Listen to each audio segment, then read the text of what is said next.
Elle est petite, elle est discrète, mais quand elle entre en scène, tout le monde s'apaise. Mesdames et messieurs, voici la camomille, une légende vivante de l'herboristerie, une star mondiale du bien-être. Son nom de scène, Matricaria camomilla, alias la camomille allemande, la vraie. Et son fan club, les herboristes, les jeunes mamans, les insomniaques, les grands-mères, bref, tout le monde. Et moi, bien sûr. Côté look, elle a tout compris. Ses fleurs, un cœur jaune solaire entouré d'un halo blanc éclatant, des mini-soleils sur tige à mi-chemin entre innocence et lumière. Et ses feuilles, ces feuilles, fines, découpées comme de la dentelle verte, un peu sauvage, un peu bohème, toujours légère.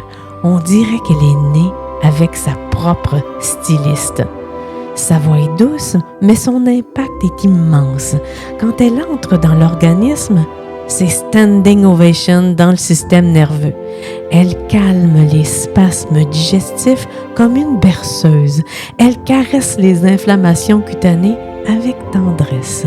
En externe ou en interne, elle fait le show. C'est simple, elle apaise mieux qu'un slow de fin de soirée. Elle est toujours là quand on en a besoin, jamais capricieuse, une vraie star.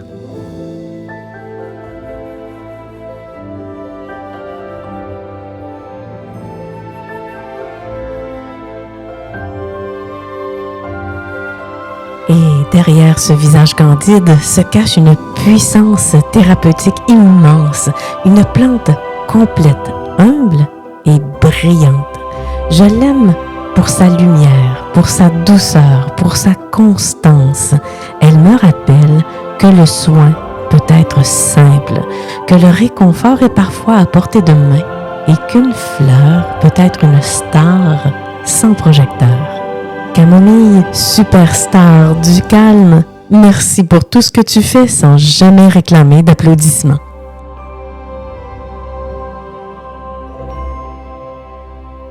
J'adore la camomille. Elle est tellement jolie. Mais savez-vous que le mot camomille désigne plusieurs plantes qui se ressemblent visuellement? Et les plus connues, il y en a trois. On a la camomille allemande, la vraie camomille. On a la camomille romaine et on a la grande camomille ou partenelle. Et comment on peut différencier ces trois camomilles? Regardons sur le diagramme. Vous voyez la camomille allemande, hein? Euh, vous voyez sa fleur, elle est différente de la camomille romaine. Regardez, parce que si on veut se fier à la feuille, les feuilles se ressemblent quand même. Donc, déjà, on a un effet visuel. Mais si je veux être certaine qu'il s'agit de camomille allemande et non de camomille romaine, j'ai deux autres options. Soit que je prends la feuille dans mes mains, que je la froisse, on sent les mains par la suite et vous allez avoir une belle petite odeur herbacée qui n'est pas présente chez la camomille romaine. Mais la camomille romaine, elle, sa feuille est beaucoup plus foncée que la camomille allemande. Et la deuxième façon de savoir, de connaître la différence entre la camomille allemande et la camomille romaine, c'est de couper la fleur en deux. La camomille allemande aura un creux à l'intérieur, tandis que la camomille romaine, il n'y aura pas de creux. Et ce creux-là, il est présent uniquement sur la camomille allemande, la vraie camomille. Et c'est à l'intérieur de ce creux qu'on va retrouver les composants organiques volatiles, c'est-à-dire ce qui va se transformer en huile essentielle. Et on va voir ça un petit peu plus tard. Si on continue de regarder sur notre diagramme, on va voir la grande camomille. Et vous allez voir qu'elle est vraiment très différente des deux autres camomilles. Premièrement, au niveau de son feuillage et ensuite au niveau de sa fleur qui est vraiment différente. C'est très, très important de savoir identifier la bonne camomille parce qu'elles n'ont pas les mêmes actions. Oui, c'est sûr qu'on va avoir des actions de base qui sont similaires, mais dans le fond, si on travaille avec des infusions, avec des teintures mères, il faut vraiment être capable de faire ces différences-là. Mais vous pouvez vous rassurer tout de suite en sachant que c'est la camomille allemande qu'on utilise le plus souvent et le plus couramment. Maintenant, je crois que vous êtes en mesure de bien identifier les trois types de camomille.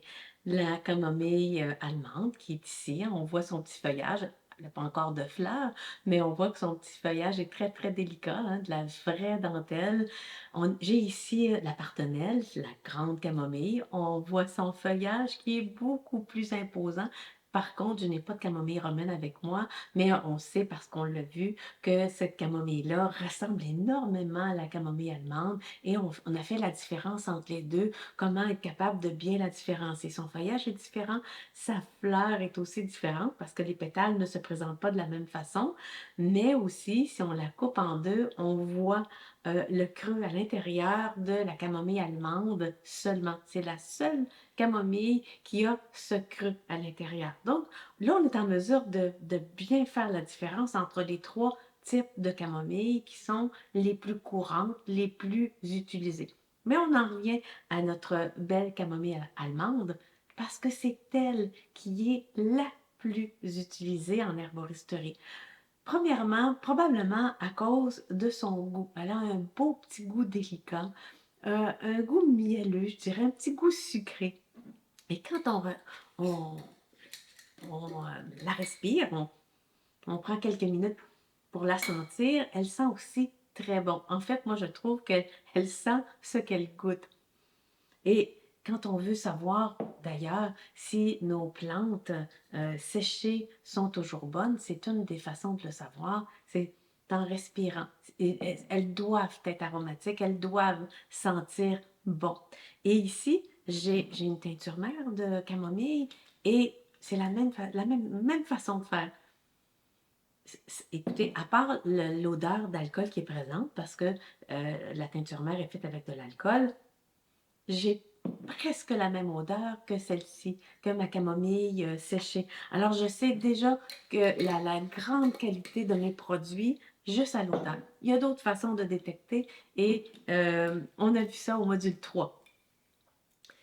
Alors, pourquoi choisir entre ces trois types de camomille? Parce qu'on se dit, c'est de la camomille, ça fait la même chose. Non. Évidemment, c'est à cause des composants clés, des composants actifs des camomilles. En ce qui concerne la camomille allemande, on a plusieurs types de composants actifs. Il y en a quelques-uns qui nous intéressent plus que d'autres, dont la camazulène, le bisabolol, les lactones sesquiterpéniques et la pigénine. On en a d'autres, mais ceux-là, en particulier, font un cocktail extraordinaire, anti-inflammatoire, antispasmodique, calmant, cicatrisant et adoucissant.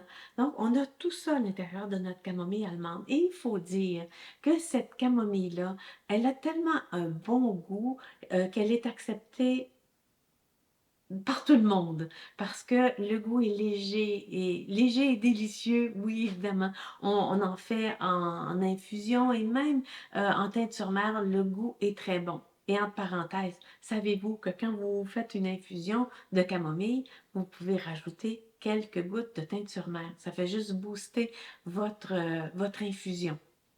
Et pourquoi je prendrais une infusion de camomille allemande? Eh bien, une infusion ou une teinture mère, ou pourquoi j'utiliserais la camomille allemande plutôt que d'utiliser les deux autres? Je vais l'utiliser à cause qu'elle va travailler sur la sphère digestive. Et pas juste sur les ballonnements, sur les spasmes, sur les inconforts digestifs, mais aussi sur la sphère digestive nerveuse qui est souvent associée avec l'anxiété. Donc, vraiment, cette camomille-là, elle est plus étudiée que les autres. C'est la raison pour laquelle on va mettre l'emphase sur la camomille allemande. Même si la camomille romaine est très bien aussi, mais elle est moins douce, elle est moins répandue. Puis on va surtout l'utiliser pour la peau à cause de ses composants clés qui sont différents de ceux de la camomille allemande. Et en ce qui concerne la grande camomille, elle, On ne peut pas l'utiliser sur le long terme, c'est vraiment sur du court terme. On va travailler les céphalées, on va travailler les migraines, on va travailler, les douleurs, mais personnellement, moi, je vais préférer d'autres plantes pour ces problèmes, comme la reine des prés ou l'arpagophytum. Alors, vraiment, c'est important de connaître vos composantes clés, je le dirai jamais assez, pour être capable de prendre la bonne plante pour le bon problème.